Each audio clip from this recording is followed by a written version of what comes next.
오늘 우리에게 주시는 하나님의 말씀은 시편 23편 1절에서 6절까지 말씀입니다. 시편 23편 1절에서 6절까지 말씀, 저와 여러분 한 절씩 교독하겠습니다. 여호와는 나의 목자시니 내게 부족함이 없으리로다. 그가 나를 푸른 풀밭에 누이시며 쉴 만한 물가로 인도하시는도다. 내 영혼을 소생시키시고 자기 이름을 위하여 의의 길로 인도하시는도다.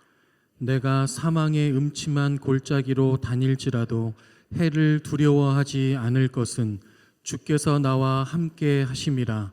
주의 지팡이와 막대기가 나를 안위하시나이다. 주께서 내 원수의 목전에서 내게 상을 차려주시고 기름을 내 머리에 부으셨으니 내 잔이 넘치나이다. 내 평생의 선하심과 인자하심이 반드시 나를 따르리니 내가 여호와의 집에 영원히 살리로다. 아멘. 네, 오늘은 하나님께 한 해의 결실을 감사드리는 추수감사주일입니다. 우리에게 감사절은 단순히 곡식을 거두었다, 이것을 기념하는 절기가 아닙니다. 하나님의 은혜로 지금까지 살아온 것에 대한 감사의 고백을 드리는 날입니다. 우리가 지금 이 자리에 앉아 있는 것, 우리가 지금 감사할 수 있는 이유를 생각해보고 감사합시다 하는 이 말을 듣고 있는 이 순간에 우리가 감사를 찾고 감사합시다 이 말을 듣는 지금 이 순간 하나님께서 우리의 생명을 연장해 주시지 않으셨으면, 우리가 잠에서 깰 때 호흡을 또 주시지 않았다면 우리가 어찌 감사할 수 있고 감사의 이유를 찾아볼 수 있겠습니까? 내가 내일 잠에서 꼭 깨야겠다, 의지로 잠에서 깨는 분 계십니까? 우리가 아침에 눈을 뜰 때도 하나님의 은혜입니다. 또 하루의 삶을 연장해 주신 하나님의 은혜, 오늘 하루를 살아가게 하신 하나님의 은혜, 은혜로부터 시작하는 것이 우리의 인생, 우리의 삶이죠. 삶의 열매가 하나님으로부터 왔다는 것을 인정하는 것, 그래서 우리가 하나님께 영광을 올려드리는 것, 마치 신앙의 축제와도 같은 날이 바로 오늘 추수감사절입니다. 현실 속에서 어려운 일을 겪고 있는 분들도 계십니다. 그런 분들에게 감사합시다, 감사의 이유를 찾아봅시다 라고 말씀을 드리면 아마 공감이 되지 않을 겁니다. 전혀 이해가 되지 않을 겁니다.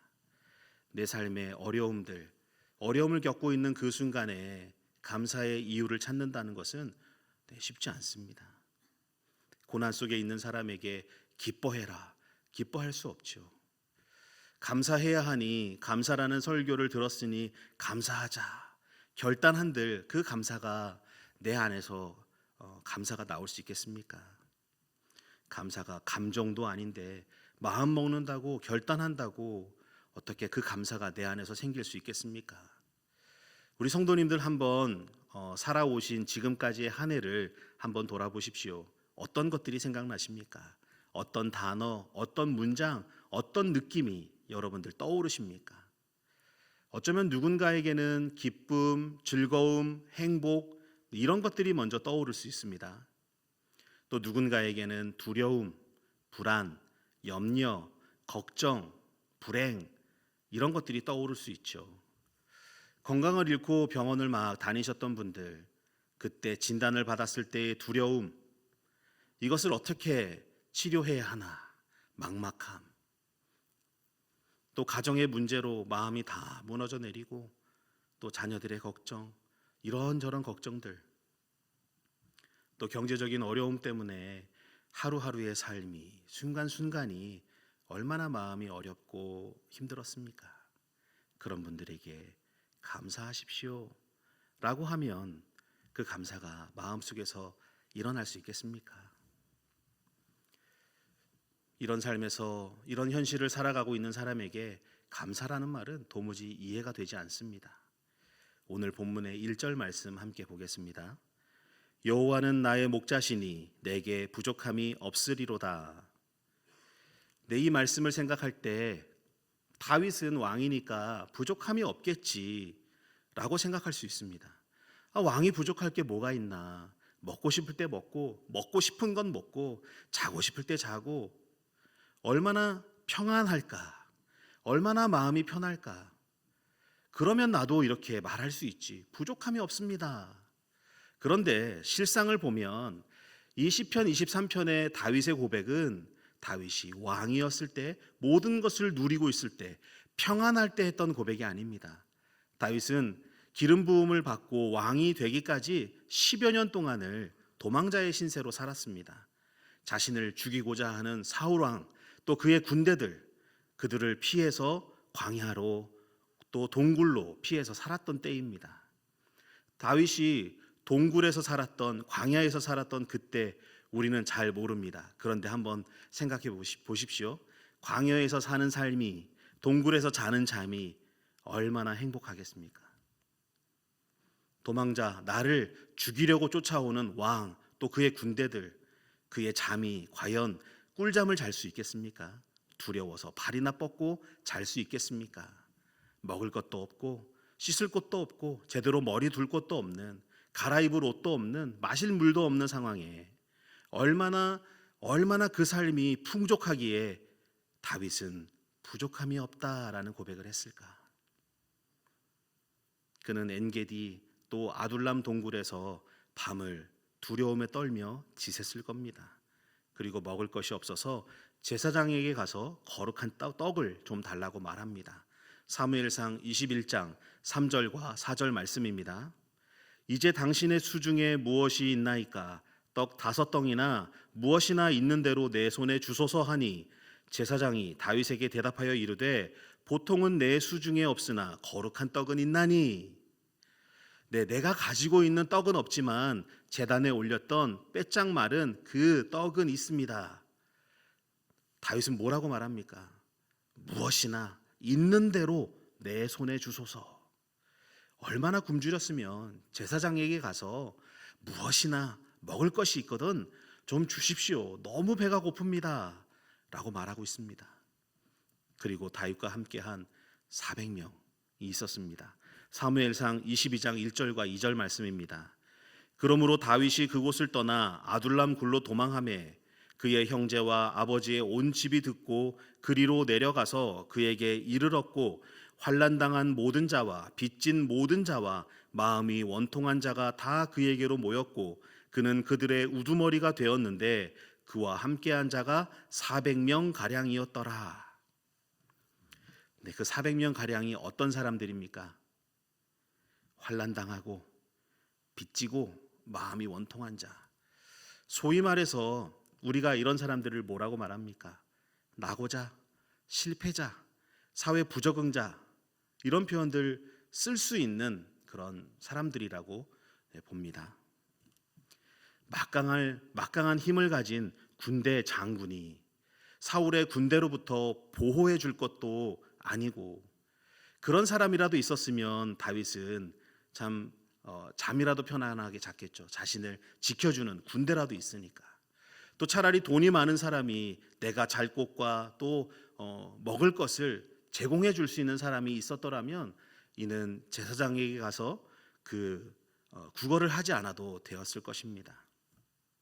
그런데 다윗과 함께한 400명, 그들은 다 사회의 부적응자, 실패자, 낙오자들이었습니다.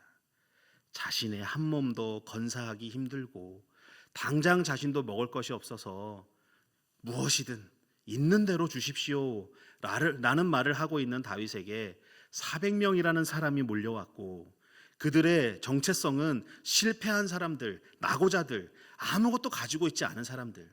그런데 그들의 우두머리가 되었는데 다윗의 삶이 생각만 해도 얼마나 암담합니까? 그런데 이 암담한 상황 속에서 다윗이 뭐라고 고백합니까? 여호와는 나의 목자시니 내게 부족함이 없으리로다. 다윗이 왕일 때 모든 것을 누릴 때 했던 고백이 아닙니다. 도망자 신세, 죽음의 두려움, 배고픔. 그때에, 그 어려운 상황에 모든 것이 부족했던 그때에 부족함이 없다는 고백을 합니다. 부족한 인생, 모든 것이 부족한 인생. 그런데 그 인생이 부족하지 않다고 고백하고 있는 인생이 되었습니다. 이것이 바로 진짜 감사 아닐까요? 감사는 풍족할 때 올라오는 생기는 그런 감정이 아닙니다. 인도하시는, 나와 함께 하시는 하나님을 향한 절대적인 신뢰. 그 믿음의 고백이 바로 감사입니다. 다윗의 고백에는 하나님을 향한 절대적인 신뢰가 있었습니다. 목자는 단순히 양을 먹이는 사람이 아닙니다. 양의 생명을 책임지는 사람입니다. 고대 근동 지역에는 돌담을 쌓아서 울타리를 만들고 그 안에 양을 넣었습니다. 그리고 이 울타리를 싼 다음에 한 곳은 문을 열어놓죠. 이곳을 뭐라고 부릅니까? 양의 문, 양들이 다닐 수 있는 통로를 만들어 놓습니다. 그 통로의 폭은 목자가 눕거나 목자가 양팔을 벌렸을 때 딱 거기에 맞는 사이즈만큼으로 그 통로를 만듭니다. 밤에는 목자가 그 양의 문에 누워서 내 양을 해하려 하는 짐승으로부터 양을 보호하죠. 낮에는 그곳에서 서서 막대기와 지팡이를 들고 내 양을 해하려는 짐승들로부터 양을 보호합니다. 그런데 그 짐승이 성경에 뭐라고 나옵니까? 무엇으로부터 싸웠다고 말합니까? 사자와 곰. 사자와 곰의 위협 속에서 나의 양을 지키기 위해 그 문을 막고 거기에서 지팡이로 그 짐승들을 물리치며 내가 치는 내 양들을 지켰던 목자. 양은 시력이 나빠서 방향을 잃고 스스로 길을 잘 잃게 됩니다. 또 앞이 잘 보이지 않기 때문에 길을 잃고 돌아다니다가 맹수들의 먹이가 되죠. 또 목자가 풀밭과 물가로 인도하지 않으면 풀이 있는 곳을 스스로 찾지 못해 굶어 죽게 됩니다. 다윗은 어린 시절에 목동이었기 때문에 목자의 삶을 너무나 잘 알았고 양들의 특징도 너무나 잘 알았습니다. 들판에서 양을 지키기 위해 그는 스스로 사자와 곰과 치열하게 생명을 걸고 싸웠고 목자의 책임과 사랑이 그래서 얼마나 깊고 얼마나 큰지에 대해서 잘 알고 있었습니다. 사자와 곰과 싸운다는 것이 쉬운 일이 아니죠. 내 목숨을 걸고 사자와 곰과 싸운다는 것이 이루 말할 수 없는 두려움에 쌓이는 일이기도 합니다. 그럼에도 목자가 어떤 마음으로 양을 지킨다는 것을 너무나 잘 알았던 이 다윗은 이렇게 고백합니다. 여호와가 나의 목자이시니. 다윗의 고백은 시적인 아름다움을 표현하려 한 것이 아닙니다. 좋은 것을 보이기 위해 그렇게 말한 게 절대 아닙니다. 내가 살아왔던, 목숨을 걸고 지켰던 나의 양들, 그렇게 나를 지켜주실 하나님을 나의 목자로 신뢰하고 믿고 있었다는 겁니다. 하나님이 나의 목자이심을 믿었기 때문에 다윗은 동굴에서, 광야에서 여호와가 나의 목자이시니 부족한 인생이지만 나는 부족하지 않습니다 라고 고백할 수 있었던 것이죠. 여러분의 감사는 어디서부터 나옵니까? 여러분이 감사하고 있는 것은 무엇입니까? 여러분의 통장의 잔고를 볼 때 감사하십니까? 그것도 너무 좋겠습니다. 건강한 내 몸을 바라보며 감사하십니까? 그것도 너무나 행복하고 좋은 겁니다. 풍요한 내 삶, 잘된 나의 자녀들, 감사할 이유고 감사할 수 있습니다. 너무나 좋은 일이고 잘된 일입니다. 그런데 감사는 무엇을 내가 가지고 있고 얼마나 많이 소유하고 있는 것에서 나오는 게 아니라 하나님과 나와의 관계에서 나옵니다. 하나님에 관한 것으로 인하여 감사하는 것이 아닌 오직 하나님으로 감사하는 그 삶이 진짜 감사의 시작입니다. 다윗은 또 이어서 말합니다. 2절 말씀입니다. 그가 나를 푸른 풀밭에 누이시며 쉴 만한 물가로 인도하시는도다. 네, 고대 근동 지역의 목자들은 양을 이끌기 위해서 어디에 가면 풀이 있는가 이거에 대해서 되게 민감했습니다. 계절, 지형, 또 물의 흐름, 바람의 방향, 이 기후, 온도 이런 것들에 민감하고 또 잘 찾아다녀야 했습니다. 어디에 풀이 있을까? 물이 어디로 흘러가서 어디에 깨끗한 물이 있는가? 이런 것들을 막 찾아다니는 일을 이 목자가 했었죠. 왜 그렇습니까? 목자가 왜 이렇게 기후에, 계절에, 지형에, 바람에 민감해야 했습니까? 내 양을 먹이기 위해서. 광야는 1년 내내 풀이 돋아난 곳이 아닙니다. 양들을 이끌고 인도해서 이 풀밭에서 풀을 다 먹으면 풀이 다 없어지게 되죠. 그러면 또 풀이 있는 곳을 찾아가야 됩니다. 목자는 양을 먹일 좋은 풀을 찾아서 자기의 걸음을 걸어갑니다. 좋은 풀이 있는지, 그곳에 독초는 없는지, 물은 흐르는지, 물이 깨끗한지 목자는 직접 자기 발로 찾아가서 그곳에서 좋은 풀을 확인하고 양들을 데리고 그곳으로 인도하죠. 가장 좋은 것을 양에게 주기 위해. 우리의 영혼이 만족하고 마음이 평안하도록 좋은 곳으로 이끌어 주시는 하나님은 우리의 목자이십니다. 내 양이 좋은 풀을 먹고 깨끗한 물을 마실 수 있도록 기후에, 계절에, 온도에, 바람의 방향에 모든 것에 우리에게 관심을 가지시고 돌아가고 있는 모든 것이 우리의 중심을 두시고 우리를 기르시고 우리를 인도하시기 위해 하나님은 모든 관심을 다 쏟고 계십니다.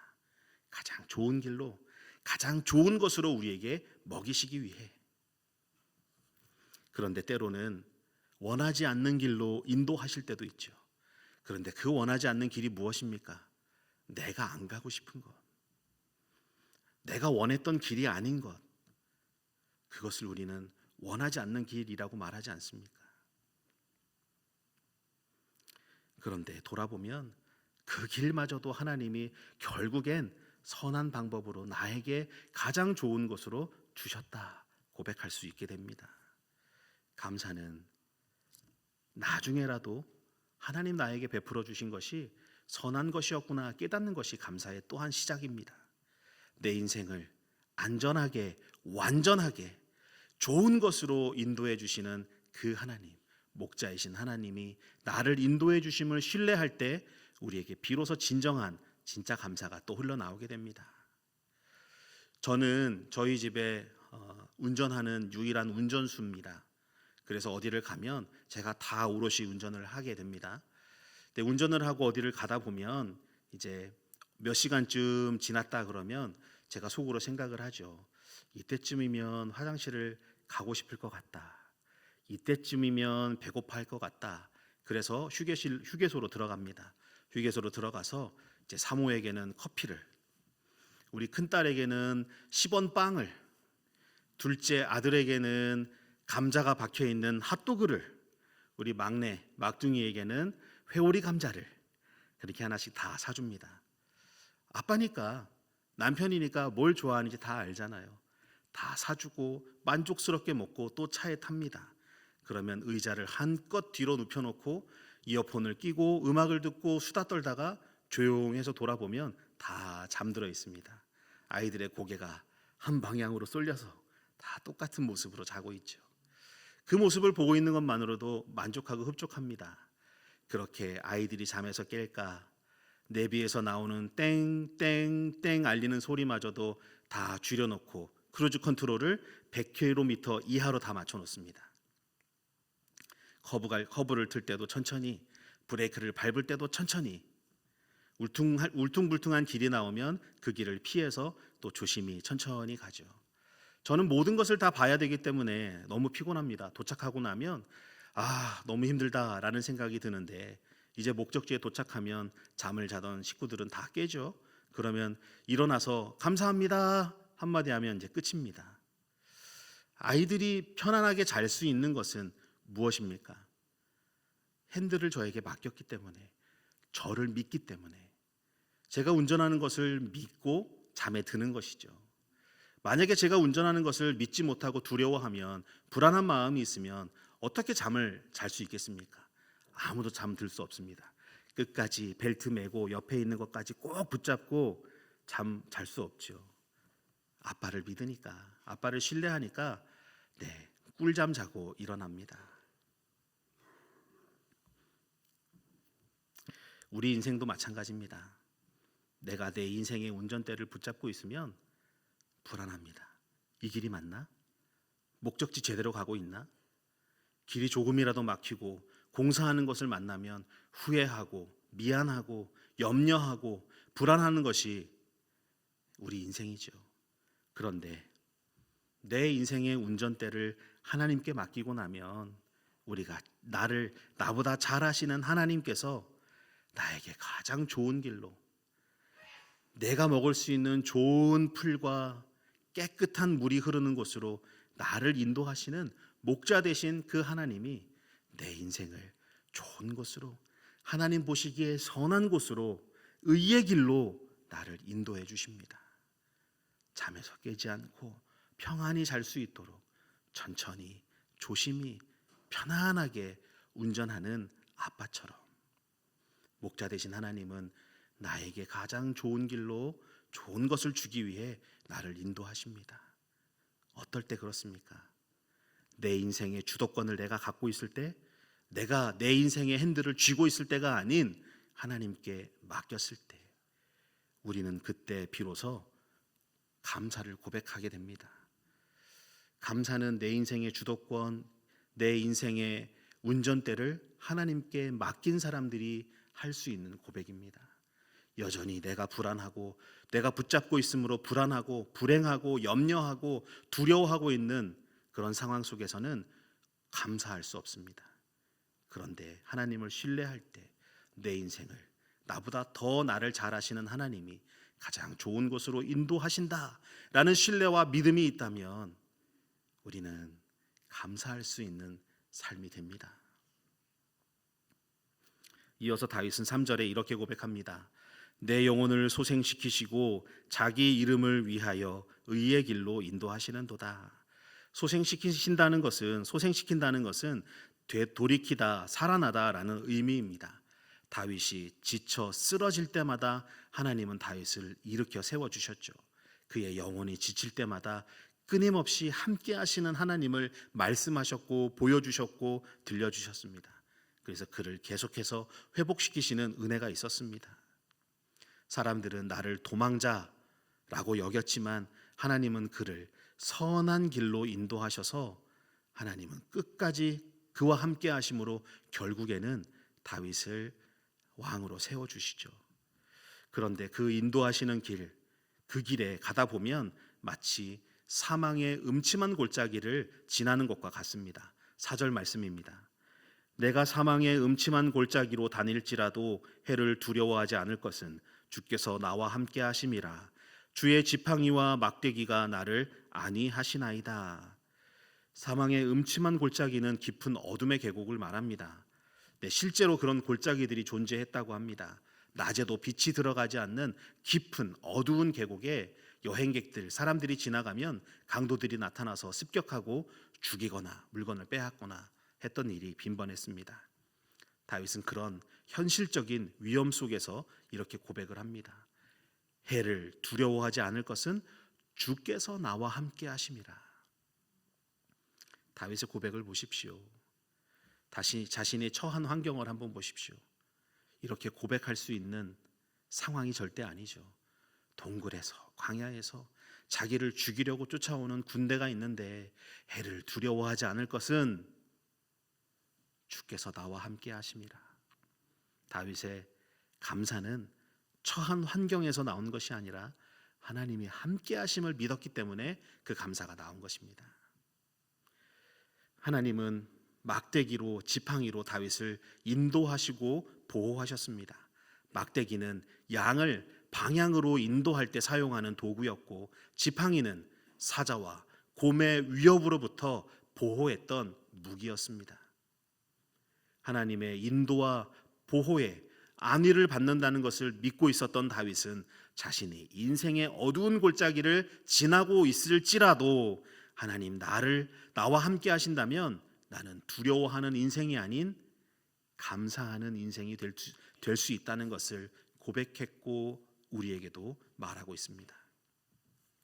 이어서 5절 말씀 보면 주께서 내 원수의 목전에서 내게 상을 차려주시고 기름을 내 머리에 부으셨으니 내 잔이 넘치나이다. 네, 고대 근동에는 자신의 집에 찾아온 손님들에게 머리에 기름을 부었습니다. 이것은 손님을 존귀하게 여긴다, 그리고 환대한다, 환영한다라는 의미였습니다. 그리고 또 목동들은 양에게 난 상처에 이 기름을 부었습니다.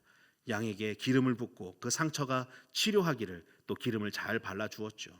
마치 이처럼 하나님은 다윗을 존귀하게 여기셨습니다.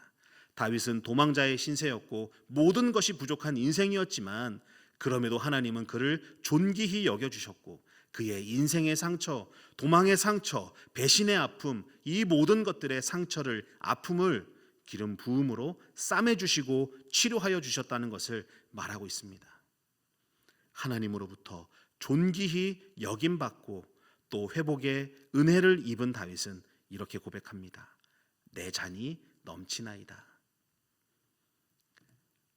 하나님의 은혜는 충분함을 넘어 넘치도록 부어주십니다. 자신이 원수의 위협에 있을 때조차 그 원수의 목전에서 상을 차려주시고 머리에 기름을 부어주시는 것, 원수에게 보란듯이 환대하시고 상처를 싸매주시고 결국에는 회복시키시는 하나님의 은혜를 다윗은 고백했던 것입니다. 내가 가진 것이 많아서가 아닌 내가 지금 풍성한 삶을 누리고 있기 때문에 나온 풍성함의 감사가 아닌 하나님으로부터 존귀히 여김을 받고 하나님으로 인하여 회복된 그 은혜가 감사해서 고백하고 있습니다. 사람들은 그를 도망자라 불렀지만 하나님은 그를 왕의 존귀함으로 그 자리로 회복시켜 주셨습니다. 우리의 삶도 어쩌면 빈잔 같고 깨진 잔과 같습니다. 그런데 그 잔에도 하나님께서 은혜로 넘치도록 채워주십니다. 회복의 은혜로 다시 일어설 수 있도록 환대하고 존귀히 여기시는 하나님의 은혜로 우리가 들고 있는 깨졌지만 그럼에도 불구하고 그 잔의 은혜로 넘치도록 채워주시는 하나님. 그래서 감사는 가득함의 충만함의 고백이 아닌 넘침의 고백입니다. 마지막으로 6절 말씀입니다. 내 평생의 선하심과 인자하심이 반드시 나를 따르리니 내가 여호와의 집에 영원히 살리로다. 따르리니 이 원어는 뒤쫓다, 끈질기게 추적하다라는 말입니다.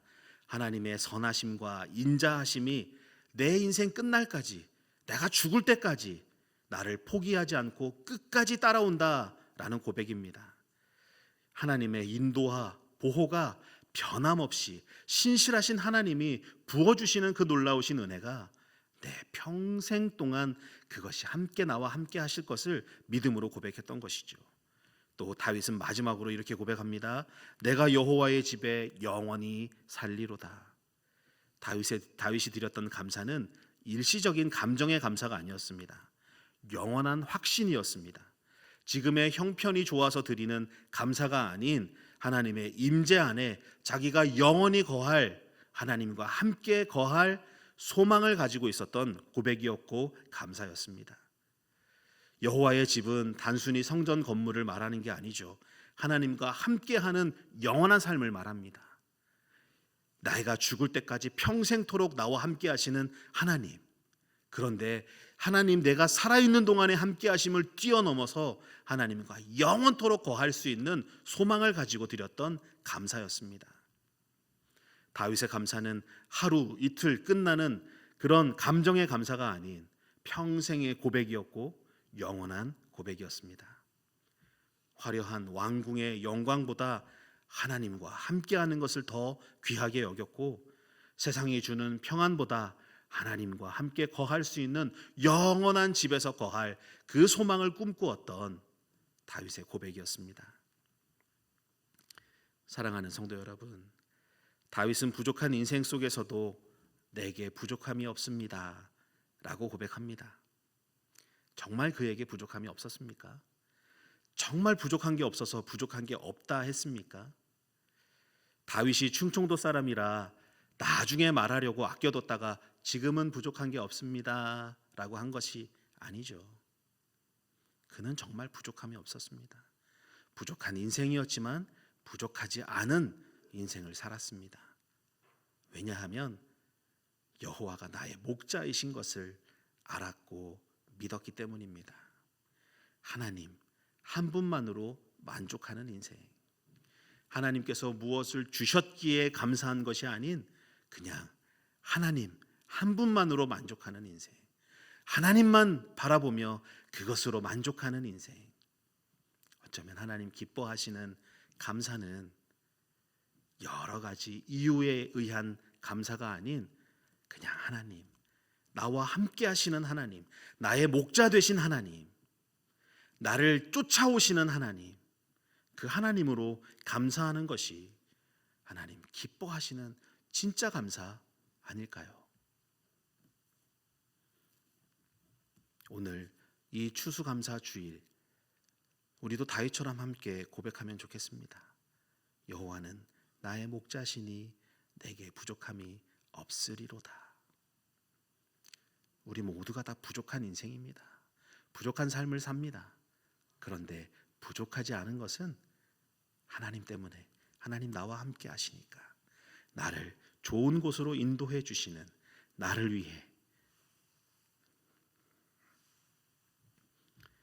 양의 문을 지키는, 목숨 걸고 나를 지키시는 그 하나님이 나와 함께 하시기 때문에 목자 되신 하나님 한 분만으로 만족하시고 그 하나님 한 분만으로 감사하시는 인생 되시길 주님의 이름으로 축원합니다. 네, 우리 함께 찬양하고 고백드리겠습니다.